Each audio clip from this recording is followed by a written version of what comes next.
Hello friends, Monu tutorial academy में आपका स्वागत है। आज मैं लेके आई हूँ आपके लिए introduction of histopathology. Okay friends, so मेरे सब्सक्राइबर ने मुझे सजेस्ट किया कि उन्हें हिस्टोपैथोलॉजी पढ़नी है, इंट्रोडक्शन पढ़ना है। आज मैं आपको इंट्रोड्यूस करवा रही हूँ हिस्टोपैथोलॉजी से। आज हम पढ़ेंगे इंट्रोडक्शन ऑफ हिस्टोपैथोलॉजी। फ्रेंड्स, इसके अंदर क्या है, बेसिकली जो डिजीज टिश्यू हैं उनके बारे में हम स्टडी करेंगे। हमारा ऑलमोस्ट जो हेमेटोलॉजी का चैप्टर्स हैं वो ऑलमोस्ट क्लियर हो चुके हैं, हाफ तक फिनिश हो चुका है। तो आपको अगर उनके चैप्टर्स के लिंक चाहिए तो आप डिस्क्रिप्शन बॉक्स में जाकर देख सकते हैं। उनके सारे आपको वीडियोस मिल जाएंगी, प्रीवियस जितनी वीडियोस बनी है हेमेटोलॉजी की। फ्रेंड्स, अब हम हिस्टो स्टार्ट करने जा रहे हैं। जो हिस्टोपैथोलॉजी है हमारा, बेसिकली हिस्टो मीन्स क्या होता है, टिश्यू, एंड पैथो मीन्स होता है diseased, and logy means study. यानी जब हम किसी डिजीज टिश्यू की स्टडी करते हैं उसे हम कहते हैं histopathology. Okay friends, so histopathology is the microscopic examination of biological tissue of observe the appearance of disease cell and tissues in very fine details. Friends, क्या होता है, जो हिस्टोपैथोलॉजी के स्पेसिमेन होते हैं, बेसिकली हम माइक्रोस्कोपिक एग्जामिनेशन करते हैं। आपने देखा होगा हिस्टोपैथ की लैब में जब भी कोई टिश्यू का एग्जामिनेशन होता है या फिर ऑटोप्सी होती है, बायोप्सी होती है। अभी हम आपको डिटेल में ऑटोप्सी एंड बायोप्सी भी पढ़ाएंगे। इसकी नेक्स्ट वीडियो में बनाऊंगी बायोप्सी की। आपको पता होना चाहिए कि ऑटोप्सी एंड बायोप्सी किसे कहते हैं। सो फ्रेंड्स, ये जो हमारा हिस्टोपैथोलॉजी होता है ये माइक्रोस्कोपिक एग्जामिनेशन होता है। इसमें क्या करते हैं, बायोलॉजिकल टिश्यूज़ की को ऑब्जर्व करते हैं और देखते हैं कि कौन कौन से डिजीज सेल हैं और टिश्यू है, बहुत फाइन डिटेल्स में। ठीक है। The word histopathology is derived from a combination of three Greek words: histo meaning tissue, patho means diseased or suffering, and the study of cells tissue is known as histopathology. Okay, जब हम इस disease tissue या sales की study करते हैं तो इसे क्या कहते हैं, हिस्टोपैथोलॉजी कहते हैं। फ्रेंड्स, क्लियर है। अब आता है हमारा सेल। सेल से क्या बनते हैं, टिश्यूज बनते हैं। टिश्यू से हमारा ऑर्गन बनता है, ऑर्गन से हमारा ऑर्गन सिस्टम बनता है, ऑर्गन सिस्टम से क्या बनता है, ह्यूमन बॉडी बनती है। ओके फ्रेंड्स, ये सेल ऑफ डॉग्मा है, डॉग्मा ऑफ सेल जो बोलते हैं हमें, ये हमारा डॉग्मा ऑफ सेल है। ये है सेल से टिश्यू बना, टिश्यू से ऑर्गन्स बने, ऑर्गन से ऑर्गन सिस्टम बने, ऑर्गन सिस्टम से ह्यूमन बॉडी बनी है। ठीक है फ्रेंड्स, अब हम पढ़ते हैं इसका इंट्रोडक्शन क्या है। अभी तो हमने पढ़ा कि व्हाट इज़ हिस्टोपैथोलॉजी, हिस्टोपैथोलॉजी का इंट्रोडक्शन पढ़ा है कि उसके अंदर क्या होता है, उसको क्यों कहते हैं हिस्टोपैथोलॉजी। अब हम पढ़ते हैं हिस्टोपैथोलॉजी का इंट्रोडक्शन क्या है। Cells are the building block of all living beings. Okay, जो सेल है हमारा वो एक लिविंग बींग का, एक ह्यूमन का बिल्डिंग ब्लॉक है। बिकॉज सबसे पहले सेल होता है, उसके बाद टिश्यू बनते हैं, फिर ऑर्गन्स बनते हैं, एंड ऑर्गन सिस्टम बनता है, एंड देन ह्यूमन बॉडी बनती है। Okay, group of all these cells unite to perform a specific function and tissue group of cells are called tissue. Okay, जो ग्रुप ऑफ सेल्स होती हैं वो बहुत unit, मतलब एक यूनिट स्पेसिफिक फंक्शन परफॉर्म करती है हमारी बॉडी के अंदर। और जो ग्रुप ऑफ सेल होता है इसे क्या कहते हैं, हम टिश्यू कहते हैं। क्योंकि जब तक ग्रुप ऑफ सेल्स नहीं बनेंगे, क्योंकि आपने देखा होगा जो सेल्स होती हैं और जब वो टिश्यू बनता है तो वो कैसे होते हैं, बिल्कुल ईंट की दीवारों की तरह होती हैं वो cells. Okay friends, so the morphology of the tissue is specific for each organs, and the identification of the organs is by the gross microscopy and microscopic appearance. So friends, क्या होगा, बॉडी के हर एक parts की अलग अलग tissues की slide बनेगी। ठीक है, हर एक ऑर्गन की अलग अलग ग्रॉस एग्जामिनेशन होगी और उसका माइक्रोस्कोपिक अपीयरेंस होगा। Okay, disease cause changes in the morphology and changes in the structure. Study about changes in the tissue helps to find out a disease.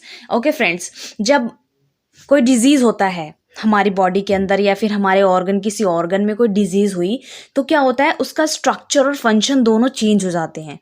By chance किसी को liver problem है तो liver क्या होगा, वो एक diseased cell बन जाएगा और वो क्या करेगा, ढंग से फंक्शन नहीं कर पाएगा। अगर वो ढंग से फंक्शन नहीं करेगा तो क्या होगा, फिर वो उसकी एग्जामिनेशन होगी, ग्रॉसिंग होगी, एंड देन उसके जो सेल्स होंगे उसके सेल्स के सैंपल्स लिए जाएंगे, उसके ऑर्गन का सैंपल लिया जाएगा, उसका टिश्यू लिया जाएगा और उसका क्या होगा, ग्रॉस एग्जामिनेशन होगा लैब के अंदर, एंड देन माइक्रोस्कोपिक एग्जामिनेशन होगी और ये पता लगाया जाएगा कि उसे कौन सी डिजीज़ हुई थी एंड उसकी जो स्ट्रक्चर है उसमें क्या क्या चेंजेस हुए थे। ये क्या करता है, हमें हेल्प करता है फाइंड आउट करने में डिजीज़ को। Okay, the tissue of the body consists of large number of cells and they are classified according to the shape, size and function. Okay friends, जो टिश्यू होते हैं, बॉडी के tissue के होते हैं, वो large number of cells contain करते हैं, बिकॉज सेल्स से ही तो टिश्यू बनी है। तो जो नंबर ऑफ सेल्स होंगे वो क्या होंगे, टिश्यू बनी होगी, जिससे टिश्यू बनी है। ये tissue of the body consist of large number of cell, एक tissue large number of cells contain करती है और हेल्प करती है क्लासीफाई करने के लिए, क्या, उसका शेप, उसका साइज और उसका फंक्शन। फ्रेंड्स, जो टिश्यू है, जो सेल्स है, उससे टिश्यू बनी है, टिश्यू से ही ऑर्गन बना है। तो और टिश्यू क्या करती है, जब हमें ऑर्गन की डिजीज़ का पता करना हो तो हम किसकी एग्जामिनेशन करेंगे, जो ऑर्गन है उसकी टिश्यू की, ठीक है। उसमें सेल्स भी होंगे क्योंकि मिलियंस ऑफ सेल्स से ही टिश्यू बनी हुई है। ओके फ्रेंड्स, ठीक है, क्लियर है। Microscopic study of individual cells in a smear is called cytology and study of tissue is called histology. Microscopic study of individual cells. Okay friends, जब हम microscopic examination करते हैं इंडिविजुअल सेल की, particular किसी एक cell की, individual cell means particular किसी एक सेल की हम स्टडी करते हैं, that is called cytology. Okay, और फिर and study of tissue is called histology. और जब हम टिश्यूज की स्टडी करते हैं उसे हम हिस्टोलॉजी कहते हैं। जब हम सेल्स की स्टडी करते हैं उसे साइटोलॉजी कहते हैं, एंड जो टिश्यू की स्टडी करते हैं तो उसे हिस्टोलॉजी कहते हैं। ओके फ्रेंड्स, डेफिनेशन क्या हुई हमारे हिस्टोलॉजी की, it deals with the minor structure, composition and function of the tissue. Okay, ये कैसे डील करता है, डील करता है टिश्यू की कंपोजिशन एंड फंक्शंस की। क्योंकि जब हम किसी ह्यूमन बॉडी के ऑर्गन का टिश्यू लेते हैं एग्जामिनेशन करने के लिए, उसकी ग्रॉसिंग करते हैं उसके ऑर्गन की, उसमें से टिश्यू पिकअप करते हैं और जब हम उसके कंपोजिशन, उसके स्ट्रक्चर, उसका फंक्शन, उस पर स्टडी करते हैं, उसको क्या कहते हैं, हम उस टिश्यू की स्टडी करते हैं, उसको क्या कहते हैं, हिस्टोलॉजी कहते हैं। और हिस्टोलॉजी डिजीज सेल की स्टडी है। ओके, अब आता है हमारा हिस्टोपैथोलॉजी, यानी डिजीज सेल। ये हमारा डिजीज सेल नहीं है हिस्टोलॉजी। हिस्टोलॉजी क्या है, उसका स्ट्रक्चर, फंक्शन, कंपोजिशन है टिश्यू का। एंड हिस्टोपैथोलॉजी ये है हमारा डिजीज सेल, डिजीज टिश्यू, जिसकी हम स्टडी करेंगे। It means the study of disease tissue, जो डिजीज टिश्यू होगी उसकी स्टडी करेंगे, उसे कहेंगे हिस्टोपैथोलॉजी। पैथो का मतलब रहता है disease. It other word, histopathology is the science of the study of changes brought about in the human body by disease and identifying the disease and its causes so that appropriate treatment can be given to the patient. Okay friends, क्या होगा, जो word हम बोलते हैं histopathology, इसमें क्या होता है, जब हम हिस्टोपैथोलॉजी की स्टडी करते हैं, क्यों करते हैं, जब ह्यूमन बॉडी के ऑर्गन्स में चेंजेस आते हैं, जब उसका जो सेल होता है, जो ऑर्गन होता है, जो टिश्यू होती है, वो डिजीज़ में कन्वर्ट हो जाती है, मतलब एबनॉर्मल फंक्शन करने लगती है, तब हम क्या करते हैं, उसकी आइडेंटिफिकेशन करते हैं, उसका ट्रीटमेंट करते हैं और एप्रोप्रिएट ट्रीटमेंट उसे दिया जाता है। ठीक है friends, so it is the branch of pathology which deals with the study of disease in human tissue sections. Okay, ये जो हमारा हिस्टोपैथोलॉजी है ये ब्रांच है पैथोलॉजी का, बिकॉज हम डिजीज टिश्यू के सेक्शन की स्टडी करते हैं।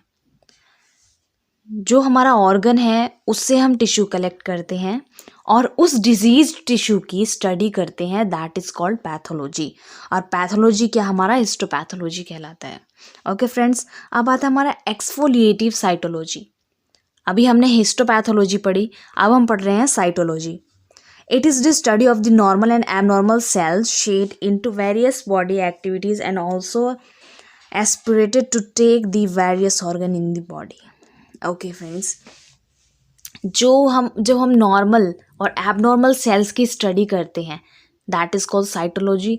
एंड जो उसकी एक्टिविटी है वेरियस ऑर्गन्स में, बॉडी में एप्रिशिएट जो करता है उसको, दैट इज, हम वही सेल क्या करते हैं, स्टडी करते हैं।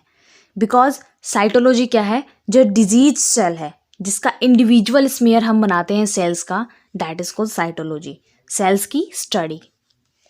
अब है हमारा सोर्स ऑफ हिस्टोपैथोलॉजिकल स्पेसिमेन। हमारा सोर्स कौन कौन सा है हिस्टोपैथोलॉजिकल स्पेसिमेन का, जहाँ से हम स्पेसिमेन कलेक्ट करते हैं हिस्टोपैथोलॉजी की, यानी डिजीज्ड टिश्यू की। Tissue specimens receives in the histology laboratory come from a variety of place such as. अब हम पढ़ेंगे फ्रेंड्स, जो वैरायटी ऑफ प्लेसेस हैं हिस्टोपैथोलॉजी लेबोरेटरी से हम सैंपल लेंगे। बिकॉज माइक्रोबायोलॉजी से हम सैंपल नहीं ले सकते टिश्यू का, ऑर्गन का, ठीक है फ्रेंड्स। वहाँ सिर्फ कल्चर प्लेट्स होते हैं, बैक्टीरिया होते हैं, वायरसेस होती हैं, ओके। माइक्रोबायोलॉजी से नहीं ले सकते। अब हम ब्लड बैंक से, ब्लड बैंक्स में ब्लड होते हैं, वहाँ से भी नहीं ले सकते हम हिस्टो का सैंपल।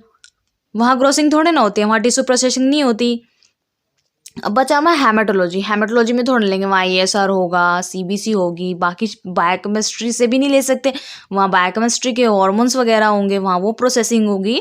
हम हिस्टोपैथोलॉजी के लैब से ही हिस्टो का सैंपल ले सकते हैं और वहाँ भेज सकते हैं। हाउ? अब हम देखते हैं, हॉस्पिटल हो गया, हॉस्पिटल ऑपरेशन रूम हो गई। हॉस्पिटल ऑपरेशन रूम से हम ले सकते हैं, क्योंकि हॉस्पिटल में जो ऑपरेशन रूम होगी वहाँ पर क्या करेंगे डॉक्टर्स, टिश्यू रिमूव करेंगे पेशेंट के अंदर से, चाहे वो ऑटोप्सी हो चाहे बायोप्सी हो, ठीक है। ऑटोप्सी फ्रेंड्स, ऑटोप्सी मैं आपको बता दूं, ऑटोप्सी एक डेड बॉडी से सैंपल लिया जाता है। सैंपल नहीं, पूरा ऑर्गन ही लिया जाता है डेड बॉडी से। एक्सटर्नल सोर्सेज, हमारे और भी एक्सटर्नल सोर्सेज है जहाँ से हिस्टो के सैंपल्स आ सकते हैं। Private doctor office, private doctors office से भी सैंपल्स आ सकते हैं हिस्टो के, क्योंकि वो भी कभी कभी क्या करते हैं, जब उनसे वो क्लासीफाई नहीं हो पाते, वो उस डिजीज़ का पता नहीं कर पाते, तो क्या करते हैं वो हॉस्पिटल्स में या फिर किसी हिस्टोपैथोलॉजिकल सोर्स में, जहाँ पर सिर्फ हिस्टो के ही स्पेसिमेंस देखे जाते हैं, डिजीज्ड सेल देखे जाते हैं, वो वहाँ उसे ट्रांसफ़र कर देते हैं, भेज देते हैं ट्रांसपोर्ट के जरिए।